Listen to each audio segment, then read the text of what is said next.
falsacionismo clásico de Popper no son suficientes para analizar las teorías inconsistentes, pues permiten que un enunciado sea a la vez corroborador y falsador potencial. Esto lo vamos a ver dentro de un momento, con más detalle. ¿Por qué este es un problema importante? Porque si bien es cierto, las lógicas paraconsistentes permitirían que una teoría científica, digamos, que el requisito de consistencia de Popper sea superfluo, porque ya no se sigue todo de cualquier contradicción, aún tenemos el problema de que aún tenemos otro problema, ¿no? Que es que acabo de mencionar, y que se puede, digamos, simplemente se puede plantear a partir de algunas definiciones muy simples. En la definición 2 tenemos que, digamos, algo es un corroborador potencial en el caso de que sea un enunciado, digamos, observacional que se siga de la teoría, y que es un falsador potencial si es que su negación se sigue de la teoría. De esto se sigue que si una teoría implica tanto un enunciado como su negación, entonces el enunciado sería tanto falsador como corroborador potencial.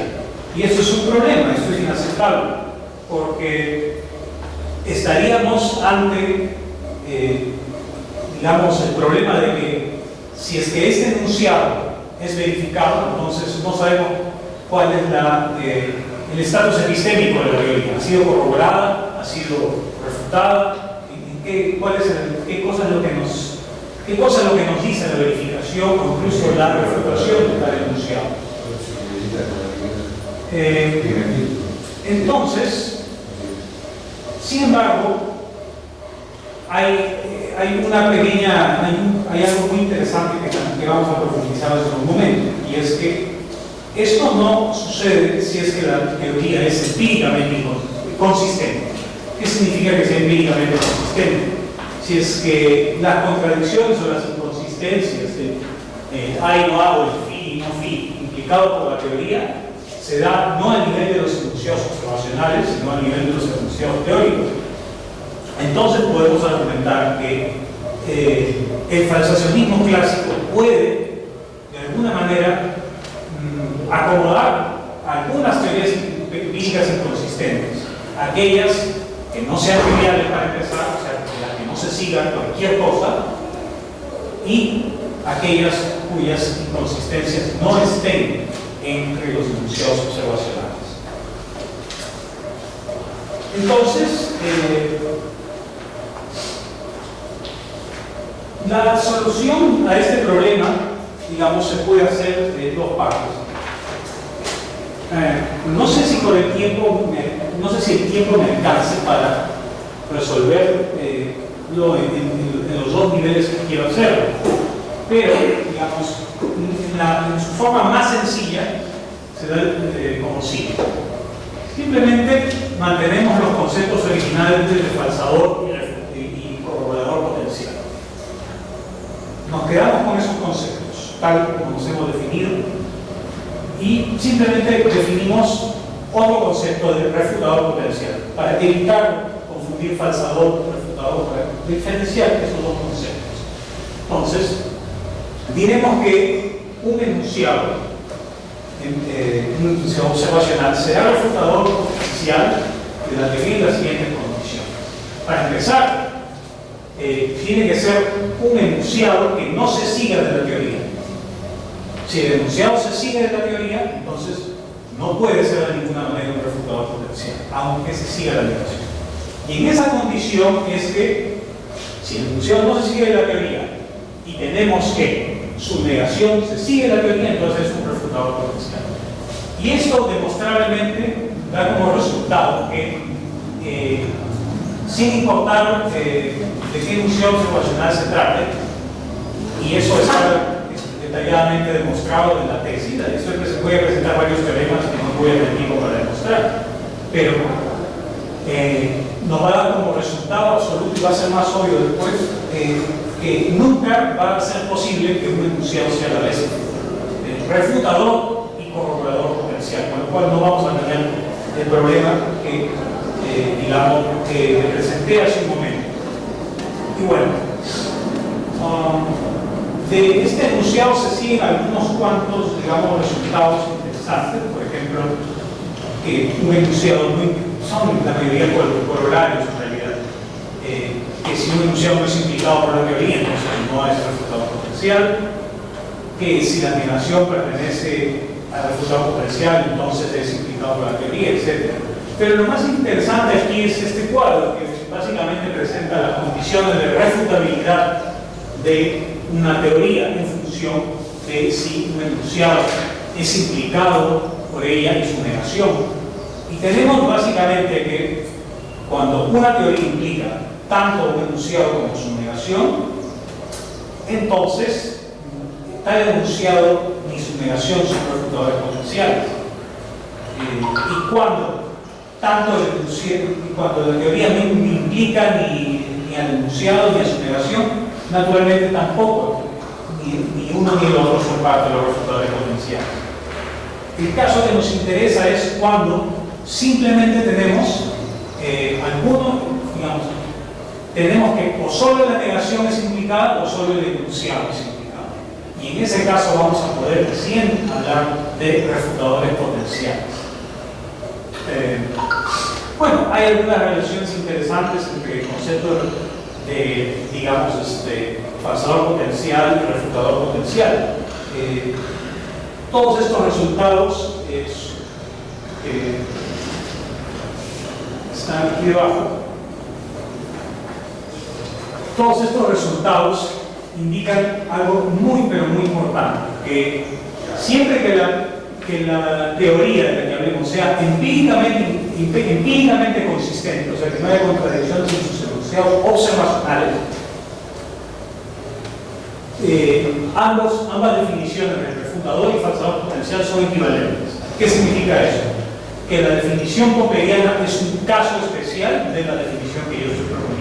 O sea, yo estoy proponiendo algo así como una extensión de la teoría de la falsación de Popper que de alguna manera comprende casos en los cuales las teorías son inconsistentes. También empíricamente inconsistentes. Pero que tiene como caso especial prácticamente la misma definición de Popper, sin ninguna pérdida del poder deductivo.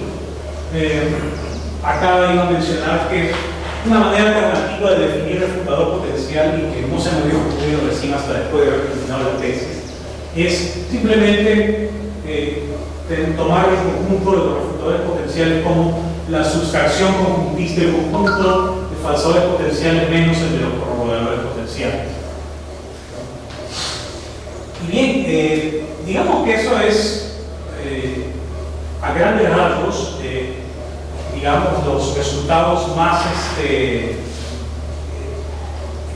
importantes de mi tesis. Sin embargo, hasta acá no he definido qué significa para una teoría ser falsable. No sé más o menos cuánto tiempo me queda.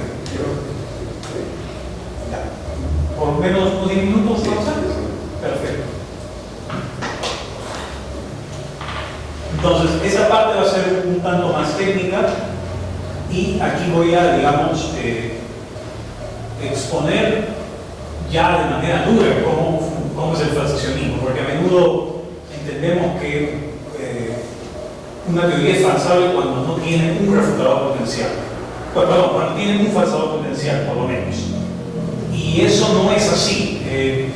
Digamos que en el libro de Popper, la lógica del descubrimiento, hay, digamos, algunas definiciones que dependen de dos conceptos importantes que normalmente en una clase sobre Popper no se suelen tocar para simplificar el tema, ¿no? Y que son los conceptos de acontecimiento, Ereignis en el original en alemán, y evento, Vorgang en el original alemán.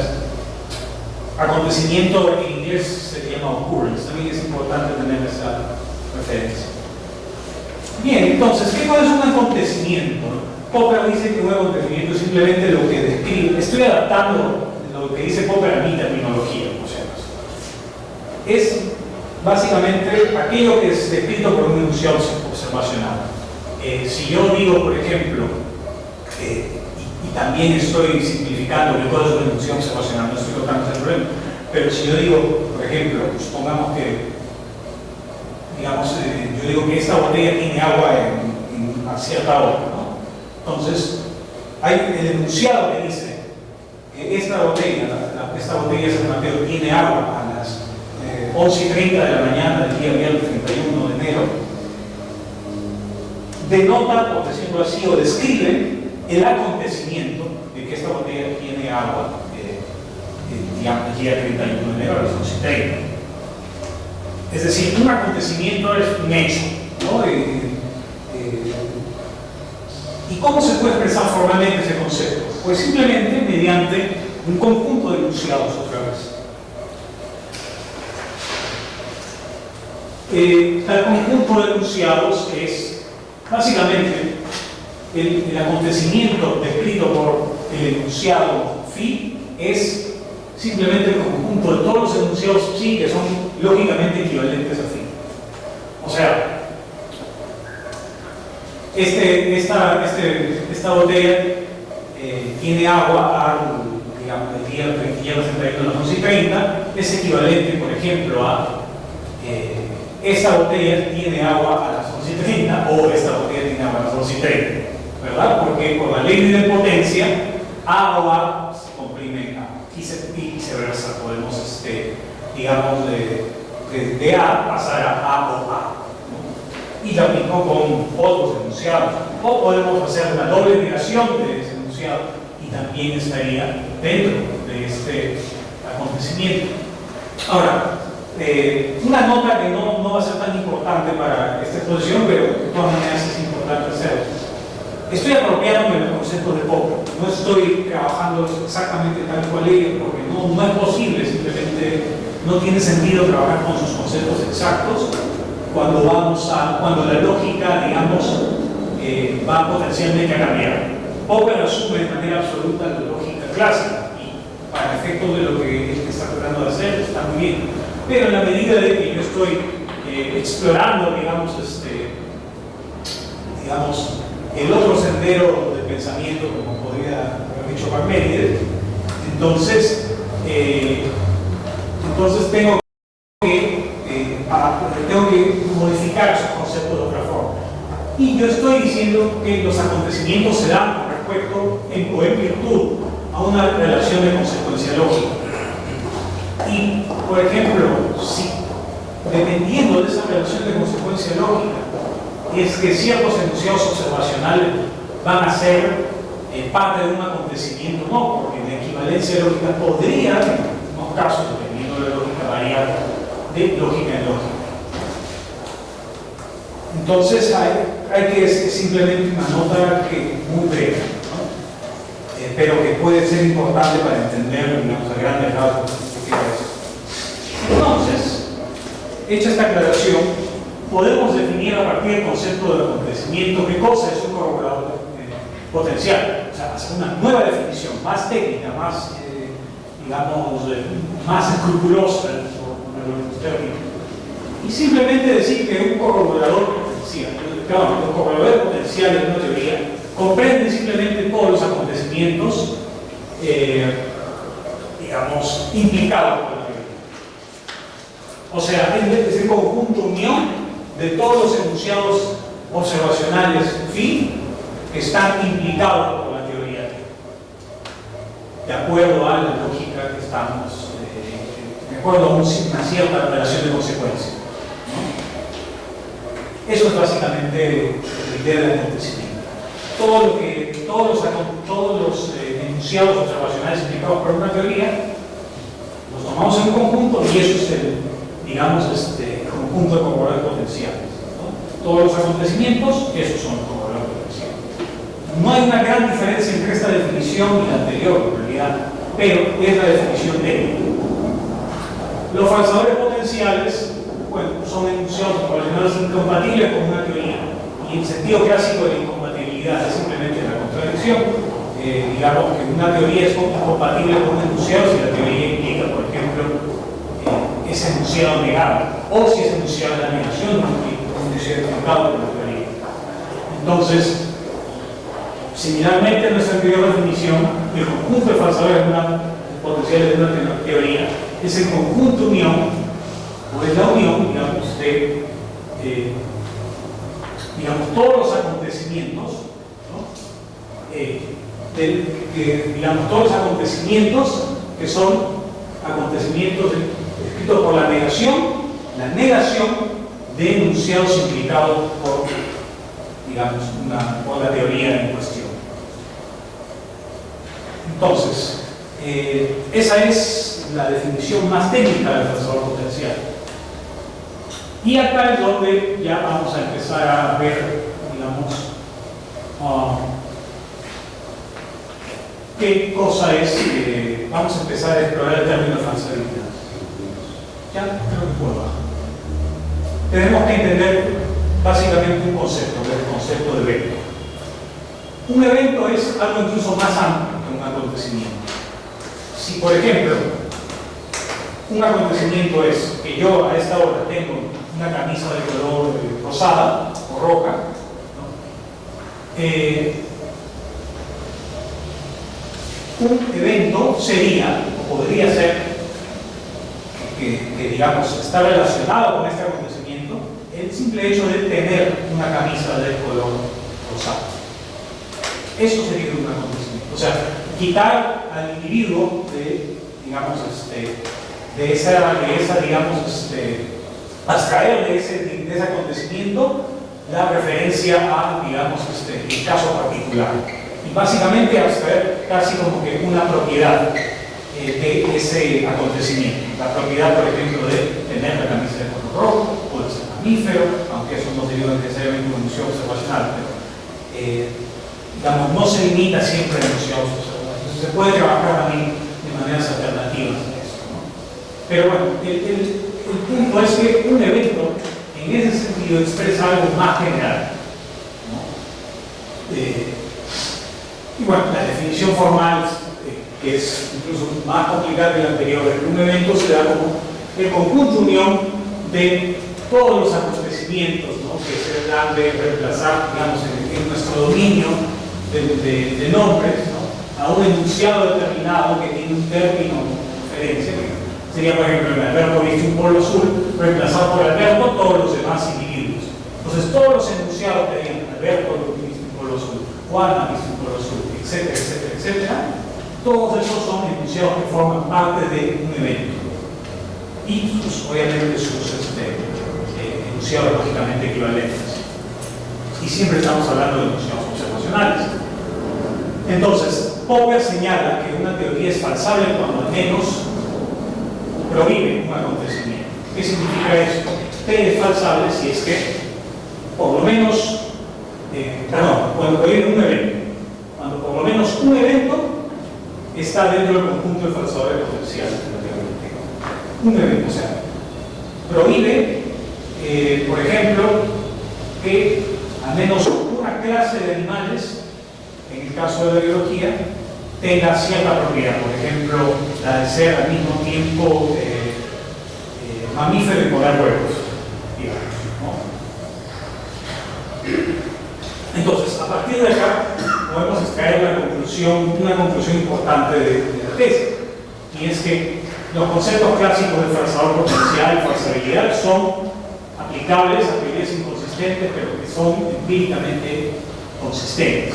Hemos mostrado que tanto el concepto de falsador potencial como el de falsable se pueden aplicar de esta forma. Pero, y esto es ya entrando y voy a pasar directamente a definir la refutabilidad. Para definir la refutabilidad no podemos probablemente exigir lo mismo que exigimos para la falsabilidad. La refutabilidad, recuerden, es una extensión del concepto de falsabilidad, pero que aplicaría también a teorías inconsistentes, algunas de ellas. Yo para esto propongo acuñar el concepto de pseudoevento. Y un pseudoevento es simplemente un evento, pero menos algunos acontecimientos, un número finito de acontecimientos. O sea, entonces, si una teoría prohíbe un evento, por ejemplo, el evento de tener polo rojo, por utilizar este tipo de ejemplos que pueden ser quizás más rápidos, tal teoría prohibiría que todos los, por ejemplo, todos los miembros de cierta universidad tengan o usen polo rojo, ¿verdad? Pero el problema es que a veces las inconsistencias teóricas pueden darse a nivel de determinados eventos, y con esto correríamos el riesgo de excluir de la ciencia, ya que estamos ya que estamos aceptando la posibilidad de teorías inconsistentes válidas. Tenemos que ir hasta las últimas consecuencias, y por lo tanto aceptar que, digamos, también aceptar la posibilidad de que dentro de estos acontecimientos hay ciertas, digamos, dentro de estos eventos hay ciertas inconsistencias, pero que no necesariamente impliquen que la teoría no sea válida, porque puede tener un contenido empírico. Entonces, un pseudoevento simplemente diría, bueno, excluir un pseudoevento de una teoría simplemente implicaría que excluye la mayoría de casos en los cuales, digamos, por ejemplo, los individuos de mi dominio tienen un polo rojo, pero a un número finito de opciones, y que siempre tiene que ser menor que el de, digamos, la mitad de la cardinalidad del conjunto de individuos. Entonces, podemos en este sentido definir que una teoría debe ser refutable si es que por lo menos un pseudoevento es, digamos, parte del conjunto refutador potencial. Y entonces la conclusión 2, y la más importante de mi tesis, y creo que no voy a tener tiempo para los demás, es que es posible definir clases de corroboradores y refutadores potenciales, digamos, excluyentes, digamos, que no tengan una intersección y que sean no vacíos para teorías inconsistentes, así como un concepto de refutabilidad adecuado para las teorías inconsistentes no triviales. Entonces, creo que ese era digamos, el objetivo principal. Ese era el objetivo principal de mi tesis, y simplemente le quiero limitar a digamos, presentar una tercera y última conclusión, que es que las definiciones referidas antes, en la conclusión previa, tienen como un caso especial de definiciones clásicas, ¿no? Y esto es un resultado que ya había mencionado antes, pero que acá lo vemos también en el caso del concepto de falsabilidad. De ahí que lo propuesto en esta disertación constituye una teoría formal de la contrastación más amplia que la de Popper, aunque igualmente fuerte cuando limitamos el dominio a las teorías empíricamente consistentes, o si queremos teorías empíricas clásicas. Y bueno, quizás las preguntas puedan ampliar las otras conclusiones, pero por ahora lo dejo. Muchas gracias. Luego de haber escuchado a Armando Luciano Antoro exponer las ideas fundamentales básicas de su tesis, invitamos a continuación al doctor Luis Tiscoya Hermosa, profesor de Filosofía, para que en su calidad de asesor de la tesis pueda intervenir. Adelante, doctor. Señor graduando, el título de su tesis está en plural: teorías inconsistentes no triviales, ¿no? O sea, hay pluralidad, ¿no? Y entonces una pregunta sería, si es que se admite el plural, hay que pensar que hay teorías inconsistentes triviales, ¿no? O sea, de todos. Ahora, ¿cuál sería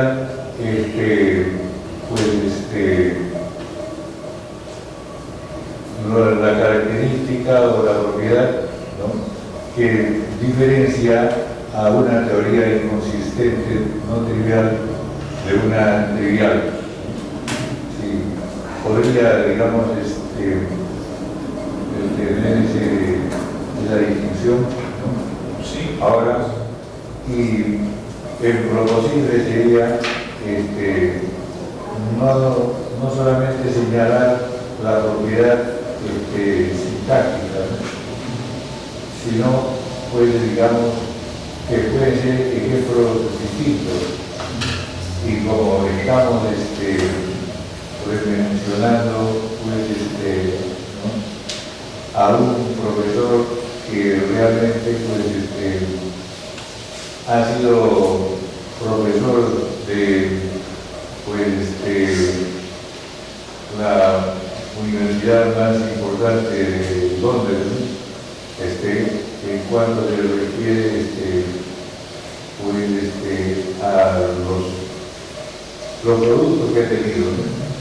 O sea que Popper, como director de esta escuela, pues aceptó como alumnos a economistas, ¿no?, a biólogos también, entre ellos a médicos, ¿no?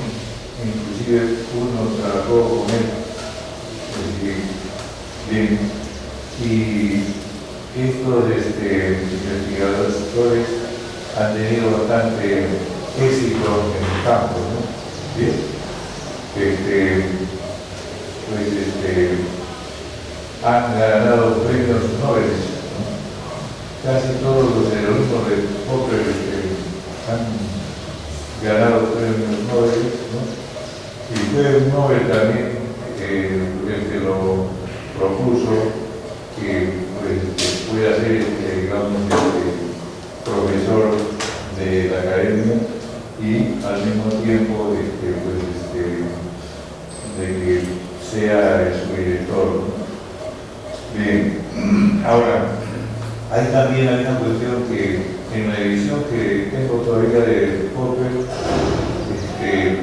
tienen unas páginas adicionales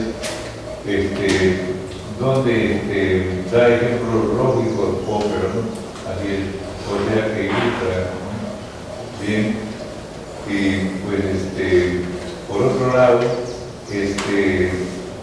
también entre los ejemplos hay intuicionistas y no intuicionistas, ¿no? Lo que involucra o incluye, por ejemplo, algunos rusos, ¿no? Intuicionistas y no intuicionistas, ¿no? Así es. Ahora, pues, en esta pregunta sería, por otro lado, en Brasil se han desarrollado las tesis que conocemos, ¿no? Bueno, ya no clásicas, ¿no? Bien, y pues que se diferencian claramente porque pues no le dan digamos el peso que se llama clásico, ¿no?, a la contradicción, no le han dado ese peso, han hecho su trabajo, ¿no? Entonces el asunto en este caso es, por ejemplo, que pues en las tesis de esta lógica no se puede demostrar al absurdo. No hay que no hay, porque pues si el absurdo es la contradicción, ¿no? Pero entonces si se lleva se anularía eso. Y ocurre que más del 50% de la matemática vigente pues está demostrado por rechazando por reducción al absurdo, que es el hecho, ¿no? Bien. Entonces hay varias cosas ahí que se podrían distinguir, ¿no? Ahora, y de lo que menciono sería básicamente la diferencia entre inconsistente, digamos, trivial y no trivial, ¿no? ¿Qué características podríamos tener? Y algún ejemplo, porque en cierto modo ya dije algo, el ejemplo de los impresionistas, ¿no? Podría considerarse para aclararlo o simplemente pasarlo, ¿no? Pero con dejar esa distinción solamente, ¿no? Entre los no triviales y los triviales. Sí, lo primero que diría ahí es que, digamos, clásicamente se considera que toda teoría o todo sistema de enunciados que implique un enunciado de su negación va a ser considerado inútil porque implica cualquier enunciado, de ellos sí cualquier cosa. Es en ese sentido que una teoría clásicamente inconsistente es trivial, porque como de ella se sigue cualquier cosa, entonces digamos, no dice todo y nada sobre la realidad. Un tipo de teoría así de vacía, digamos, no tiene ninguna utilidad ni en las ciencias empíricas ni en las ciencias formales. Eso sería una teoría inconsistente, trivial. Pero una teoría inconsistente, no trivial, o que algunos incluso, digamos, llaman que satisface solamente la consistencia absoluta, es decir, que por lo menos no hay un enunciado que no se sigue de ella. Entonces, podemos decir que ya esta teoría por lo menos prohíbe algún estado del mundo. Hay algo que la teoría nos dice que no es el caso. Ya, entonces, eso sería esa, ¿sí? una teoría inconsistente que sí. no es, pertinente, digamos, trivial. La otra pregunta iba hacia, digamos, la posibilidad de algunos, digamos, ejemplos. Perdón, primero lo del tema de la reducción al absurdo dentro del intuicionismo y de la lógica paraconsistente. Ciertamente uno de los problemas que tenían los lógicos intuicionistas con esta ley de es contradictorio en la concepción de que en una contradicción se sigue cualquier cosa, es que, digamos, este principio se utilizaba para hacer demostraciones al absurdo, las cuales los intuicionistas consideran aceptables en ciertos casos, digamos. Cuando se trata de, por ejemplo, conjuntos finitos, entonces, o de enunciados determinados sobre un determinado objeto, entonces si yo demuestro que este enunciado, de la verdad de un enunciado como que, digamos, el número 2 es par, digamos, el número 3 es par, se sigue una contradicción, entonces yo puedo decir con seguridad que no es par y por lo tanto es impar. Pero si ya estamos hablando de, digamos, enunciados que tienen en su dominio conjuntos infinitos, como se da en el caso de decir que hay infinitos números primos, entonces ahí los intuicionistas tienen problemas, porque para ellos el solo hecho de demostrar por reducción al absurdo que no existe el número primo más alto no necesariamente nos puede llevar a, digamos, derivar de eso, que por lo tanto el conjunto infinito de números, es decir, que exista un conjunto infinito de números primos. Pero en el caso de la lógica paraconsistente es un poco más complicado, porque, vean, y esto sería interesante conectarlo con una conclusión de la tesis, que es muy importante. Un problema de la lógica paraconsistente, digamos, la contrastación y la negación a partir de la lógica paraconsistente, es que, digamos, mientras en la negación de clásica, la refutación de un falsador potencial de una teoría implica la contrastación de un corroborador potencial. O sea, si mi teoría dice que todos los cisnes son blancos y yo digamos, trato de refuto que cierto cisne es negro, pero que cierto cisne no es blanco, perdón, entonces estoy corroborando que ese cisne es blanco. ¿Por qué? Porque hay una conexión lógica muy importante que nos permite pasar de la refutación de la negación de un enunciado a la corroboración del enunciado. sea o no negado. Pero en lógica para consistente esto no es tan claro. Digamos, aún si la verdad de phi se sigue de los axiomas de una teoría T, no necesariamente se sigue la verdad o la no falsedad de la negación, porque las condiciones de verdad y falsedad para un enunciado se definen de manera independiente en la lógica para consistente. Ahora, esto no ha quitado que algunos lógicos para consistentes asuman las demostraciones por reducción al absurdo como válidas del propio sistema. Por ejemplo, Graham Priest asume, no tiene nada en contra de las demostraciones por reducción al absurdo. Pero en otros sistemas esto no necesariamente es así.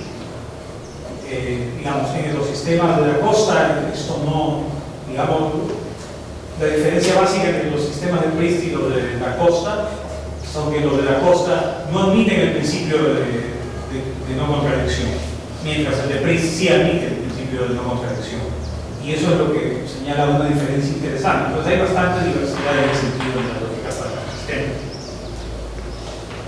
Podemos ver algo peruano para darle una, digamos, un indicador de nuestros trabajos, ¿no?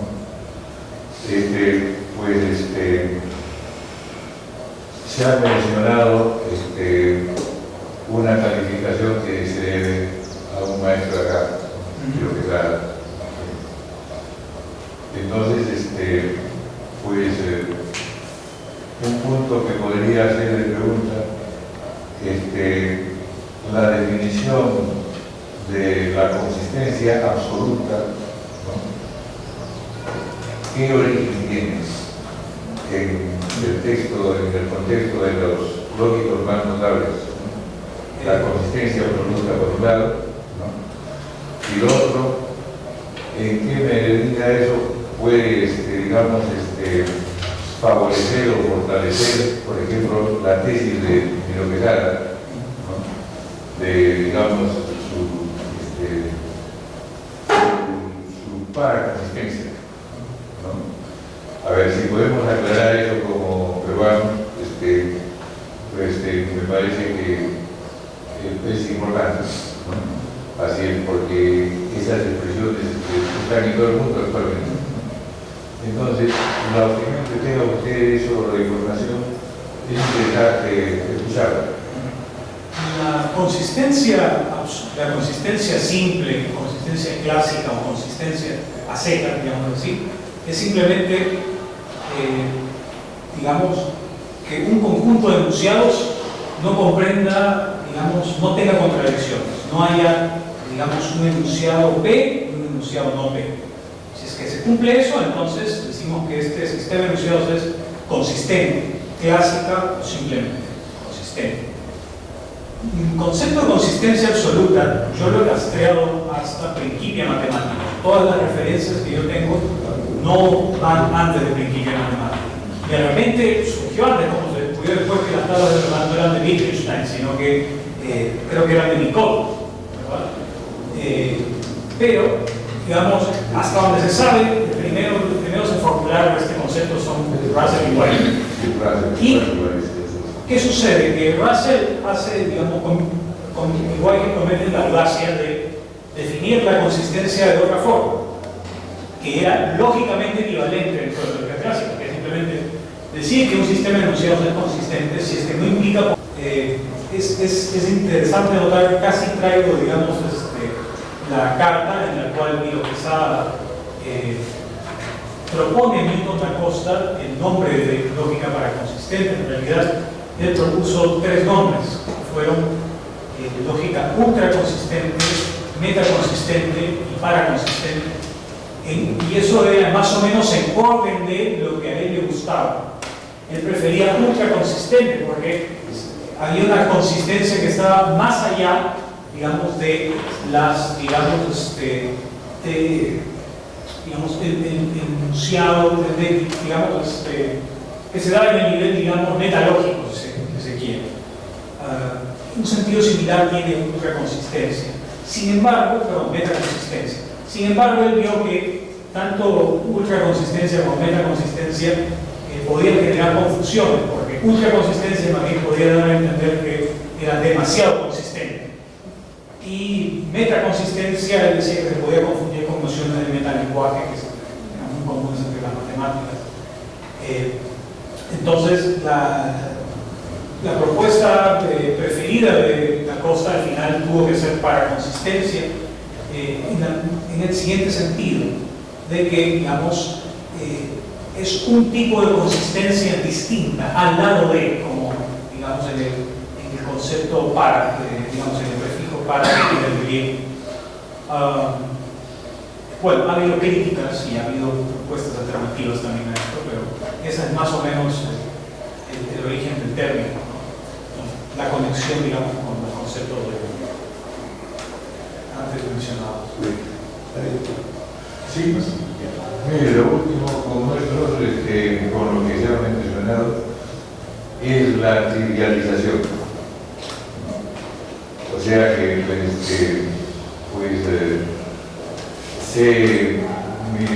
Da Costa defiende su tesis, ¿no?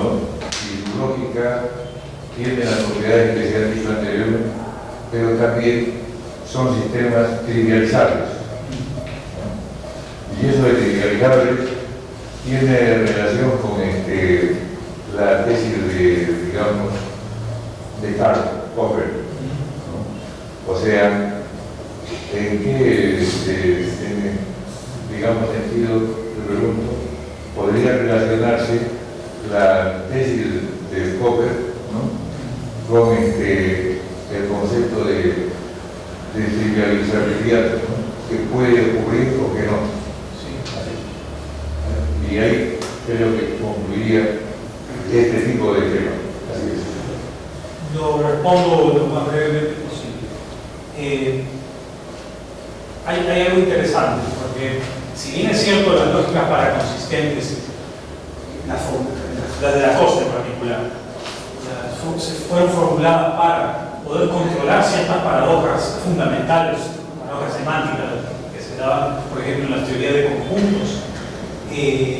Sucede que después una de sus alumnas, Inés Arruda, descubrió que de todas maneras se podían trivializar la teoría de conjuntos que propuso Da Costa a partir de su lógica para, digamos, con ayuda de una de sus lógicas para consistentes. Trivializar en este caso significa lograr que exista una fórmula que haga que se siga, digamos, cualquier fórmula, que se lleve, digamos, así al absurdo y se vuelva trivial la teoría de conjuntos de Da Costa. Entonces, lo único que quiero agregar a eso es que, o sea, en conclusión, el hecho de que una lógica sea paraconsistente no significa que prohíba necesariamente la trivialización. Siempre puede haber una forma de trivializar. De hecho, es demostrable que cuando la lógica satisface cierto principio, que es la monodicidad, siempre va a haber, digamos, una forma de trivializar. Eso se puede demostrar matemáticamente. Es relativamente sencillo. Aunque no tengo acá la demostración, pero la puedo enviar. Bien. A continuación invitamos al doctor Marino Llanos Juan para que en su calidad de informante de esta tesis pueda intervenir. Adelante, doctor. Bueno, yo tengo varias preguntas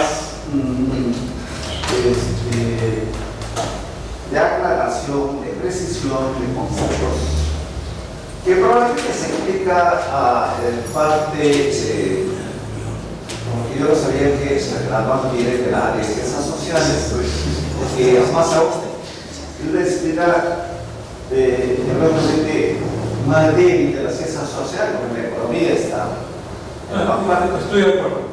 Entonces, bueno, eso en parte explicaría, pero pues claro, tiene mucho mérito, vas a sabiendo entonces que proviene de una persona que no hace filosofía o de matemáticas. Muy bien. Entonces en la página 11, por ejemplo, dice lo siguiente, que la investigación contemporánea se distingue en tres clases de teorías científicas. sintácticas, semánticas y gramáticas. Muy bien, bueno, cada responsable de epistemología, que yo sepa, estas definiciones no tiene carácter oficial, digamos. Entonces, bueno, a esto subyace un problema general sobre el concepto de teoría. Los positivistas dieron una definición precisa, clara, pero no generalizable de los tratamos que ha puesto en crisis a toda la epistemología, porque ese patrón, seguir ese modelo. Bueno, entonces, porque hay una teoría tiene que haber leyes científicas y una relación de los científicas científicas. Bueno, pues ese requisito no puede ser generalizado. Muy bien, entonces tratamos que así encontrarán cosas, por ejemplo, Popper. En Popper, por lo menos, los trabajos habrán hasta 5 conceptos de teoría, porque lo usan de una manera muy vaga y precisa, ¿no? ¿Qué entiende por teoría? ¿No? Entonces, aquí la pregunta sería, ¿podría explicitar la definición de teoría que subyace a estas 3 concepciones? ¿No? ¿Podría dar ejemplo de cada una de ellas de las ciencias fácticas? Teoría sintáctica, semántica, gramática. Ya. Primero, quizás de repente no redacté todo bien esa parte, pero lo que quise decir es que no es que haya 3 tipos de teorías, sino que hay 3 maneras en las cuales desde la epistemología se conciben o, digamos, se conciben las teorías con el objeto de estudiarlas formalmente. Esa división la propone Jesús Moscherini. Digamos, simplemente la tomo quizá un poco críticamente, pero me sirvió, digamos, un poco para poder delimitar teórico. Y básicamente lo único que me interesaba en ese aspecto era poder distinguir entre todas esas concepciones la concepción sintáctica. La concepción sintáctica estudia una teoría científica formalizándola por medio de unos enunciados básicos, que pueden ser leyes, y una relación de consecuencia lógica, con la cual, como usted dijo, a partir de la cual se deducen otros enunciados, ¿no? Estamos trabajando con una concepción sintáctica, como estamos trabajando con teorías inconsistentes, probablemente sea problemático utilizar la concepción semántica, por ejemplo. He preferido, por eso, no utilizar la concepción semántica, porque una teoría inconsistente, normalmente una teoría clásica de modelos, simplemente no tiene modelos. Entonces, es básicamente por eso. Ahora, lo más cercano que podría dar a ejemplos dentro de esa línea de respuesta que estoy dando es la formalización que hace, por ejemplo, Nagel de la física newtoniana dentro de su libro. ¿Cómo se llama su libro más grande? Me acabo de olvidar. Estructura de la ciencia. No lo puedo escribir acá porque no lo recuerdo. Sí, ahí está ahí. Muy bien. Otra pregunta. La página 24, bueno, usted sabe que las proposiciones existenciales no son observacionales. Bueno, porque son generalizaciones a partir de proposiciones singulares, que son los únicos observacionales. Pero tampoco, no todas las proposiciones singulares son, sin embargo, observacionales. Y claro, usted está siguiendo a Popper, pero Popper, pues, porque él veía que los observaciones básicos eran existenciales. Entonces, eso es una... ¿Cuántas preguntas, perdón? La página 43 habla de... ¿Puedo decir algo muy breve? Es que lo que pasa es que yo he estado... Popper normalmente, dentro de algunas ambigüedades es muy claro, pero en ese aspecto sí me ha tenido muy confundido, porque hay una parte donde habla de los enunciados básicos como si fueran particulares, y hay otra parte donde habla de los enunciados básicos como explícitamente mencionándolos como existenciales. Sobre eso quería comentar. Muy bien. En la página 46 se dice, habla de inconsistencias factuales. Bueno, esto no es cierto porque hablando con propiedad no hay inconsistencias factuales. Porque la inconsistencia es una propiedad formal, sintáctica, es una propiedad de lenguaje, no de hecho. No de hecho, ya que los hechos no son contra, los hechos no se contradicen. Usted sabe que la condición viene de edición, sí. Entonces, los hechos hay pues, oposición, rozamiento, etc., pero no esto. Entonces, como le decía, son solamente de precisión, aclaración. Esta pregunta no tiene ese objetivo, ese carácter.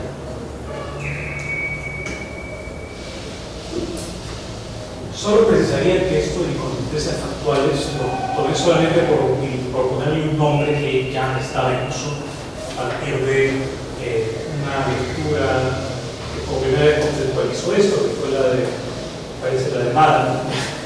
Se me mezclan a veces los textos, pero estoy utilizando un término que ya se acuñó.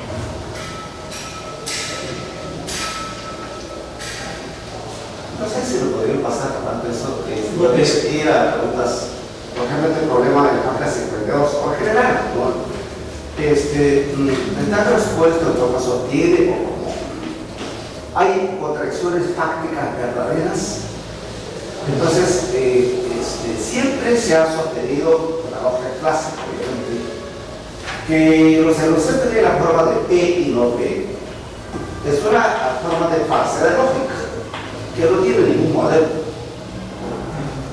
Por lo tanto, decir que es verdadera resulta incluir una contradicción inalegre.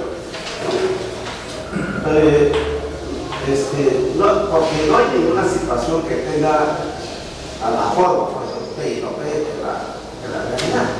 Ahora, este problema, claro, antes que surgiera la lógica de la consecuente, vas a ver, claro, que se habla bastante de la llamada lógica dialéctica, ¿no? Entonces, y luego cuando surgió la lógica consistente, bueno, mucha gente creyó que, ahora sí podemos progresar la lógica dialéctica. Sí. Pero desde mi punto de vista había una broma ahí. Es que la llamada lógica dialéctica no existe. O sea, la lógica es que el concepto central es conversión dialéctica. Entonces, pero nunca nadie ha podido entender qué es conversión dialéctica. No han podido ponerse de acuerdo. Entonces, otra cosa que no sucede con conversión lógica formal, ¿no? Entonces,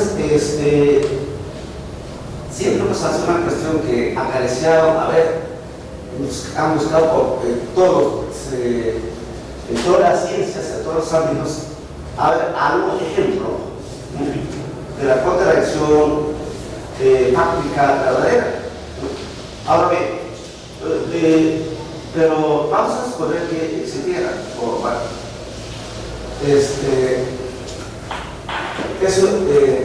ese enunciado, pero ¿no? Cuando te verdad, falso, entonces no sería tabulable, no sería una función de efecto funcional, ¿no? Porque sería la verdadera o falso. Bueno, el problema, yo no sé cómo defender a aquellas personas que, bueno, pues, defienden la probable, la supuesta existencia de algún ejemplo, ¿no? Quizás tendría que partir con una aclaración.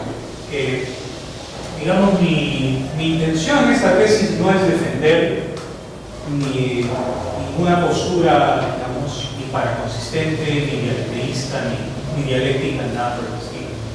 Simplemente mi única curiosidad es, ya que existe una serie de personas que proponen que puede utilizarse una teoría científica en la ciencia, entonces veamos cómo funcionaría eso formalmente. Y con respecto a, digamos, con respecto a si tal teoría tiene, digamos, algún sentido filosófico o no, creo que me mantengo bastante neutral a lo largo de la tesis hasta el último capítulo, donde en los 3 últimos párrafos hago una crítica al texto, a esta concepción de que puede haber enunciados verdaderos y falsos. Con respecto al concepto, por ejemplo, que usted me señala de contradicciones fácticas o de, digamos,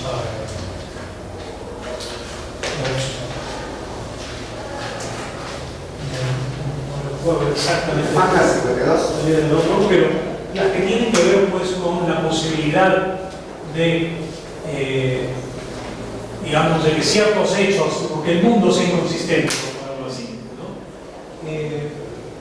A mí simplemente me parece una discusión filosófica interesante que quise de alguna manera abreviar en este capítulo número 3, en el cual principalmente hago algo así como una revisión de la literatura. Pero yo personalmente, si usted me pregunta cuál es mi postura al respecto, a mí no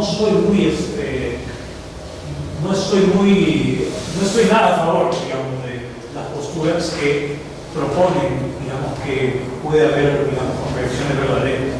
Soy entusiasta de las lógicas paraconsistentes, pero no tanto porque yo crea que las lógicas paraconsistentes, digamos, tengan necesariamente una labor en la ciencia, ¿no? Sino porque, digamos, tengo una especie de idea de que, digamos, la libertad de poder crear artificios matemáticos. Hay un punto ahí que es importante aclarar, me parece, porque en general el trabajo de Popper ha estado dirigido ahí donde pues estamos en lo práctico, ¿no? Y pues lo reputacional, ¿no? En lo práctico, porque el asunto, si se examina por ejemplo los ejemplos que da de lógica, pues son eminentemente estructurales, y bueno, por ejemplo, el problema de, por ejemplo, de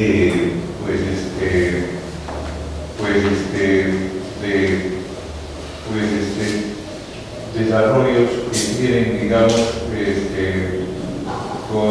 contradicciones, o sea que no, digamos, tienen, no son en los clásicos válidos, ¿no? Ahora, en eso no ha entrado es porque, bueno, el tema no era solamente de estructura, sino también principalmente la ciencia táctica, y de hecho los alumnos tienen pues biomédicos, economistas, etcétera, que se puede ver, ¿no? Pero si pasamos unos pasos adelante que me parece que son pertinentes para esta reunión, pues el desarrollo de la lógica, por ejemplo, que ha sido de Shannon, ¿no? Bueno, ha estado, digamos, básicamente dirigido para apoyar, digamos, la tecnología, que realmente es la más dominante actualmente, ¿no? De las comunicaciones, ¿no? De la comunicación, la información, ¿no? Y bueno, nuestros aparatos de comunicación, inclusive médicos, ¿no? Todo eso, digamos, tiene que ver, digamos, con una lógica consistente, clásica, porque si no piensen ustedes que se haga un software, ¿no?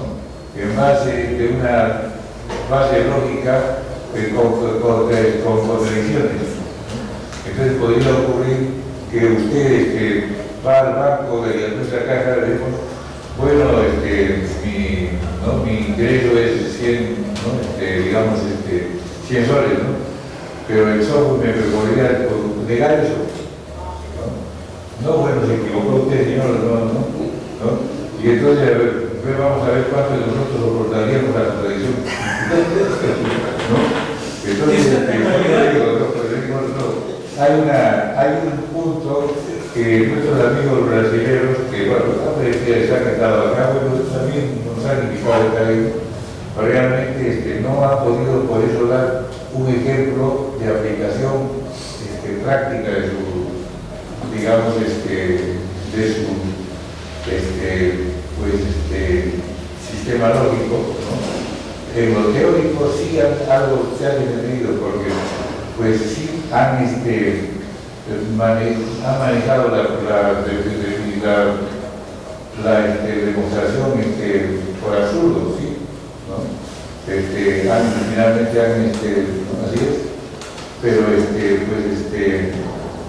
en la aplicación, digamos, en las necesidades de nuestra era, por eso que en la conferencia que fue la católica, pero me dieron creo que 4 minutos, ¿no? Así es, sí, ¿no? Pues, que no soy el veloz, ¿no? Bien. Pero realmente, las necesidades de nosotros, de nuestra era, ¿no? Porque no es una cosa de guía, ¿no? Solamente la lógica, pero nosotros estamos en la línea de los lógicos pues, que trabajaron en Harvard, ¿no? Bien, y que pues ellos están pues, en el mundo pues, digamos, de la comunicación eléctrica, ¿no? Entonces, por ejemplo, para todo lo que se tiene al respecto, ¿no? Entonces, entre las cosas que nos queda pendiente, ¿no? Es el rol que cumple la lógica matemática, ¿no? En la actualidad, en la integridad, ¿no? Bueno, no solamente en la salud, ¿no? Y también, pues, por ejemplo, en nuestra economía y también en los aviones, ¿no? Imaginemos que un avión puede hacerte, ¿no? Una lógica pues, como las contradicciones, ¿no? Así que son cuestiones que, bueno, yo he sido asesor de esto y no hemos entrado en eso, ¿no? Porque ese tema es grande, ¿no? Pero el que se ha abordado correctamente dentro de los contextos de Popper, que es el caso. Así es. Así es. Solo a lo que usted dijo quería agregar que, más para su curiosidad o para su interés, que algunos filósofos han arguido que esta imagen, digamos, parecida a una imagen de Escher, sería una forma de experimentar un mundo inconsistente. Bueno, hay contraargumentos mucho mejores, pero es de todas maneras algo interesante. Bueno, a continuación entramos a la primera manual, para que también su calidad informante de la tesis puede intervenir. Adelante, colega. Felicito al graduando Felipe Bartolo por proponer una tesis que emplea un formalismo lógico y conjuntista que es muy poco frecuente en nuestra comunidad académica, en primer lugar, y que por otra parte pone en evidencia que el programa de nuestra maestría en epistemología nos ha dado frutos a mediano y a largo plazo. Es de destacar también que, pues, a propósito de las últimas intervenciones que ha tenido el graduando, que efectivamente está trabajando esto en términos hipotético-deductivos, ¿no? Haciéndole justicia al empleo de la lógica formal, porque asumiendo la corrección formal de las lógicas paraconsistentes o no clásicas en general, propone qué consecuencias tendría esto si es que se emplea ese formalismo para hacer análisis epistemológico de teoría fáctica, lo cual a mí me parece bastante apropiado. Ahora, en esa misma línea, pues, la conclusión 2, que es la conclusión más importante de su tesis, sostiene que se puede definir clases de colaboradores y refutadores potenciales excluyentes y no vacías, que es básicamente lo que usted propone. Mi pregunta sería la siguiente: ¿qué argumento se le podría dar a alguien que, siguiendo la línea epistemológica de Popper, sostuviera que la lógica que hay que usar en el análisis epistemológico, si es que se quiere ser severo y sumamente crítico, debe ser la lógica más fuerte que podemos encontrar, que en opinión de Popper es la lógica clásica? Usted ha sugerido durante su exposición que lo que pretende hacer es una extensión de la propuesta popperiana. Sin embargo, esa extensión utiliza lógicas no clásicas muy interesantes, entre ellas la de Acosta y algunos otros, de origen polaco, por lo que he podido leer en la tesis. Entonces, ¿cómo podríamos conciliar esto con, digamos, alguien que siguiera la línea de razonamiento de Popper? Eso como primera pregunta. La siguiente pregunta, que pues es una observación también, se encuentra en la página número 21. En la página número 21 hay un enunciado que dice: no es el caso que el cisne A es blanco. No es el caso que el cisne A es blanco. El enunciado que usted ha representado como 2.2 con un apóstrofe, ¿no? Y dice de él que este enunciado indica que un individuo de cierta clase, la clase de los cisnes, no pertenece a otra clase, que sería la clase de las cosas blancas. Y la fórmula correspondiente que propone es la negación de, es una negación conjunta, ¿no? La negación de C de A y B de A entre paréntesis. ¿No sería más preciso señalar que el simbolismo lógico correspondiente sería C de A y no B de A?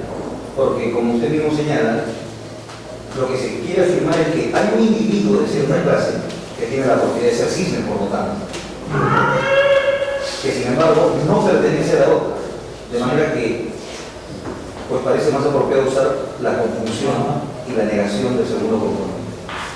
Esas son las dos preguntas que yo propongo. En lo primero, con respecto a Popper, dice muy convincentemente, y creo que lo cito en el párrafo, que si queremos tomarnos en serio la ciencia empírica, tenemos que entender que, o el uso de la lógica de la ciencia empírica, tenemos que entender que funciona como un, digamos, retrotransmisor de la falsedad.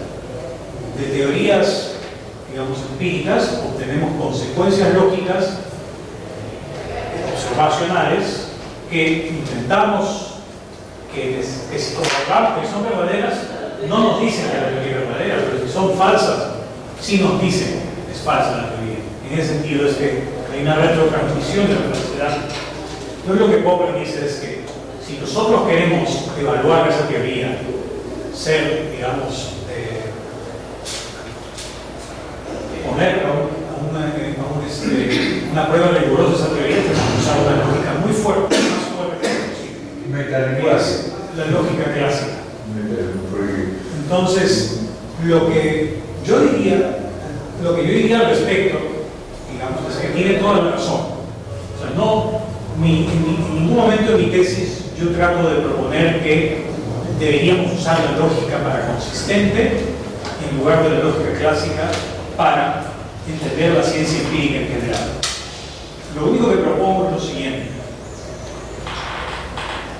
que podemos, para hacer una teoría más general de la ciencia empírica, que incluya algunas excepciones en las cuales podemos tener teorías inconsistentes, debemos prescindir de ciertos principios lógicos, que sin embargo van a ser tomados para la mayoría de casos y de hecho para los casos deseables, porque lo que queremos es encontrar que normalmente se denomina el sustituto consistente para una teoría que de pronto descubramos que es inconsistente.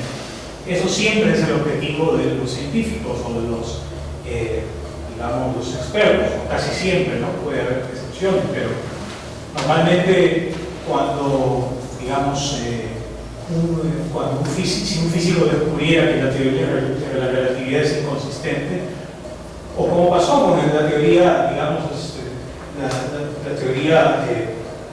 la teoría de Bohr, la primera formulación de la mecánica cuántica, consistente. Entonces Bohr no dijo, bueno, vamos a empezar a razonar de una manera paraconsistente, llamarla letra, ¿no? Sino que lo que él dijo es, vamos a tratar de encontrar el sustituto. Entonces la lógica que representa la mayor parte que nos sirve para entender la mayor parte de las teorías científicas y sobre todo las teorías científicas que aspiramos es una lógica clásica. La lógica paraconsistente en este caso solo nos sirve para tener una teoría más amplia, lo cual ya de por sí es interesante porque una teoría más amplia por lo menos tiene, digamos, un sentido, digamos, de ser desde el punto de vista meramente formal, ¿no? Esa sería mi respuesta a la primera pregunta. En el otro caso, mira, de repente tienes razón. Lo que pasa es que lo que me estás diciendo ahora tendría que demorarme un poquito en ver exactamente por qué lo formalicé así. Pero yo recuerdo que en realidad estamos hablando acá de la negación de un enunciado observacional, que sería el cisne A es blanco. El cisne A es blanco sería un enunciado observacional derivable de una teoría. Y su negación sería que no es verdad que el cisne A es blanco, lo cual implicaría que probablemente digamos, ocurrencia de ambas cosas al mismo tiempo no puede ser verdad, ¿no? Ahora, desde el punto de vista de lo que podríamos entender en el lenguaje cotidiano, quizás lo que tú propones es la manera más apropiada de formalizarlo.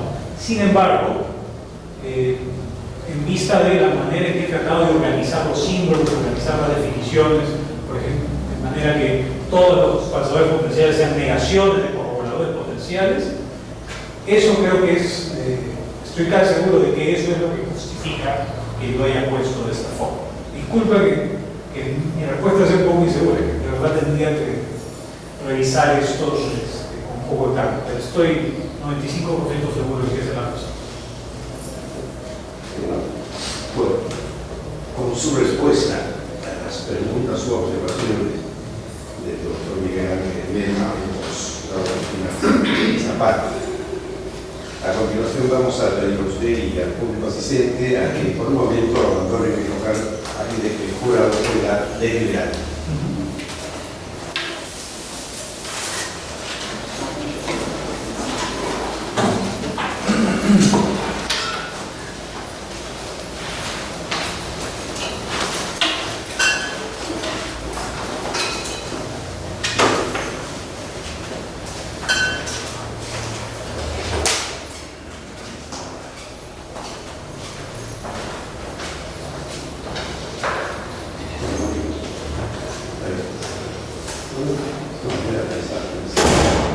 Bien, dice el artículo 61. Finalizada la sustentación de la tesis, el jurado examinador deberá primero emitir un pronunciamiento. El asesor de la tesis no tiene derecho a calificar. El presidente determinará el promedio de las calificaciones de acuerdo a las siguientes cargas. A. El asesor dice no tiene derecho a calificar. Ya. Los tres. Ya. ¿Cuál es? La siguiente escala. A, excelente, la nota 20, 19. B, muy bueno, 18, 17. C, bueno, 16, 15. Y D, aprobado, 14. No aprueba, E. Desaprobado, debe ser menos. La relación de 13.5 más es equivalente. Esa es la escala. Doctor Manuel. Bueno, yo propongo 19, excelente y escuela. Yo propongo excelente. Y yo propongo excelente 20. Consecuentemente, tenía la calificación excelente 20. Está bien. Sí, la ponencia, ¿no? Porque trabaja muy bien. Sí, uy. Siendo vida de antropología y de sociología, una vez que para excelente bibliografía, tiene bastante habilidad para la lógica, ¿no? Sí. Pasa que es poco, no digo fácil, puede pasar.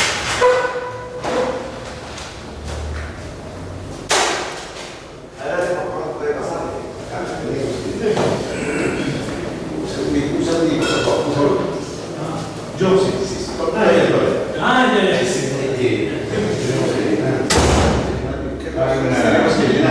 ¿Qué pasó, señor presidente? Por primera vez me Eso, presidente. Por eso. ya, excelente.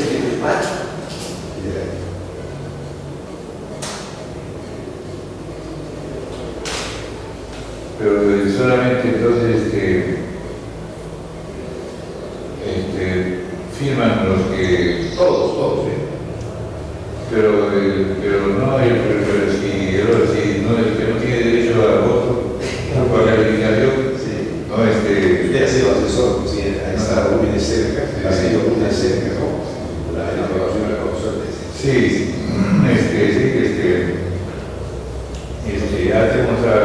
hemos trabajado un buen tiempo, ¿no? Sí. Así es. Ahora,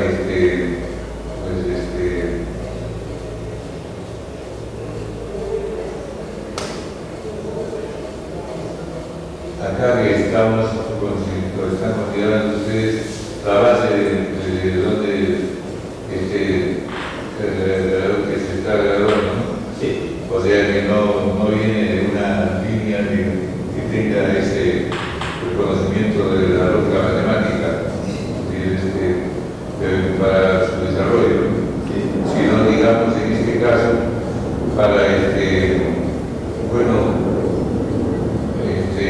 hacer un análisis de la filosofía de un filósofo notable, ¿no? Así es que parece que ha tenido éxito, pues, pues Popper ha tenido notable éxito, ¿no? ¿Sí? en la práctica, ¿no? Porque, bueno, los premios, pues, ¿no? Son indicadores, ¿no? Y ocurre que de algunos, inclusive los que hemos querido nosotros, de los economistas, han sacado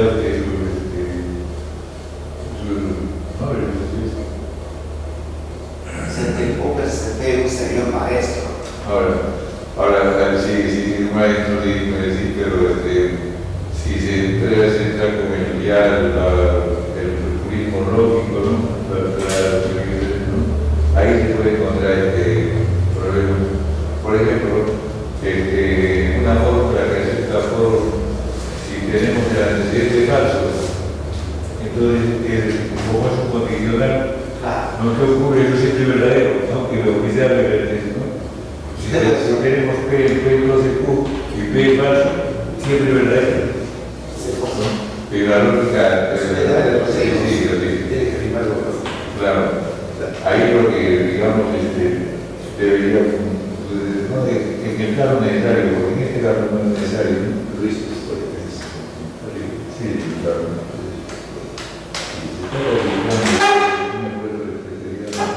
Ya, acá. sí.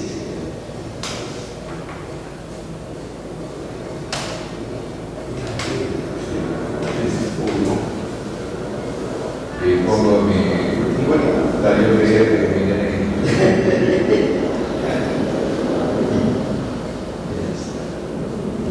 Son 4.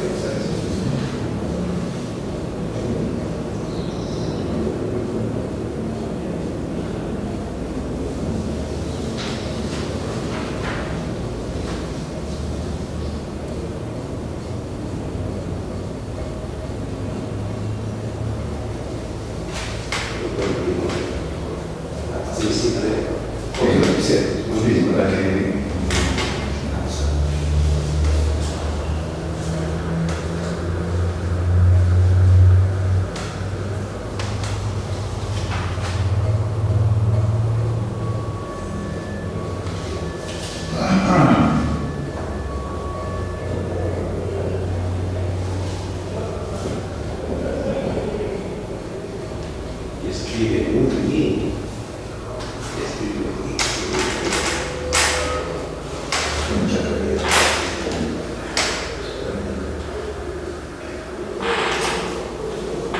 Habría estudiado por otra cosa, ¿no? ¿Será? ¿Qué es eso? También he pedido David Villena, pero eso es profesor hace años. Villena está Sí, y Villena hizo histórico.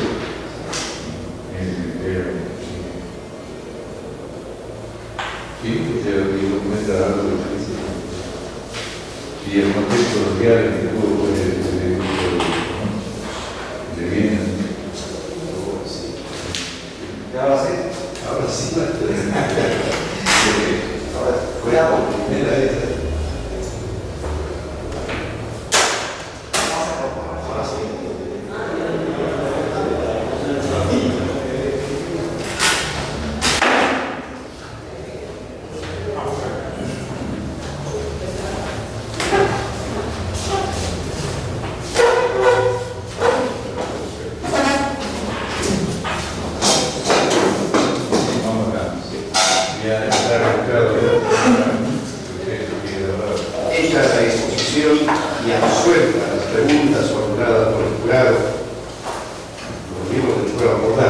siguiente calificación, de acuerdo a lo establecido en el Reglamento General del Estado de Colombia. Excelente, con la nota 20. Habiendo sido aprobada la sustentación de la tesis, el jurado ha de recomendar, facultar para que se le otorgue el grado académico de Magíster en Filosofía con mención en Epistemología al bachiller Luis Felipe Bartolo Alegre. Felicitaciones. Muchas gracias.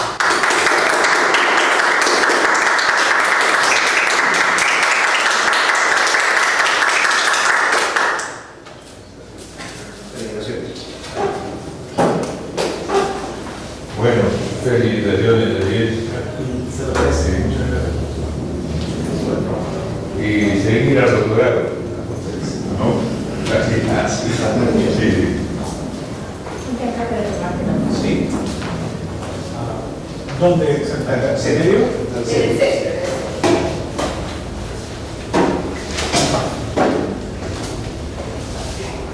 Una foto, doctor Piscoy. También.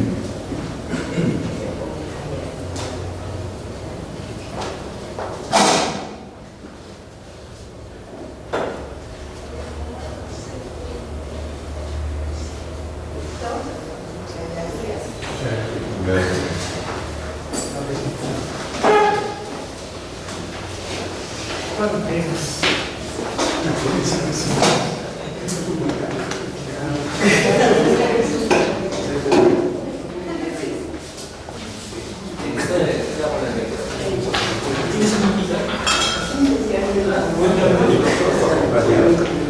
No, bienvenido,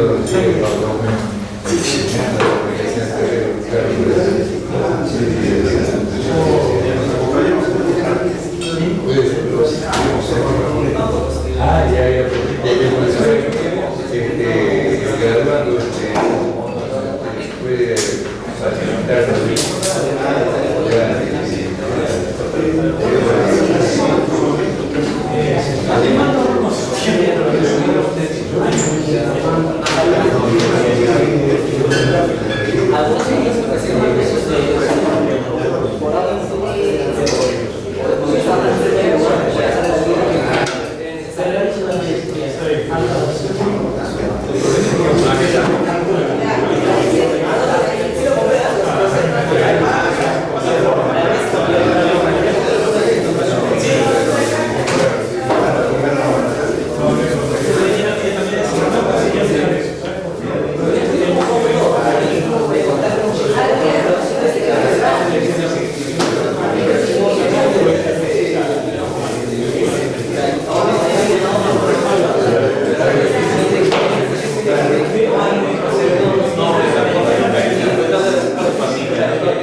se restituya, ¿no? En esa época desde la universidad solicitaron conocimientos.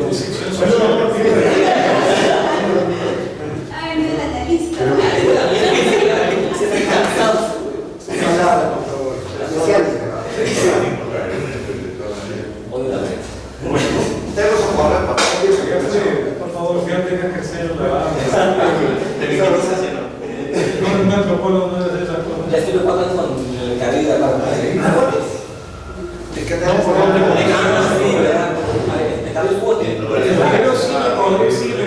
Pero siempre te quede visto. Esta persona de las muchos años antes fue una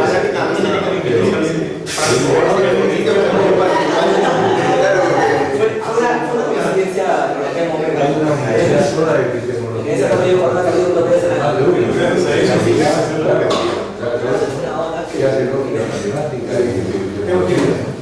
Y también hay otro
Gracias.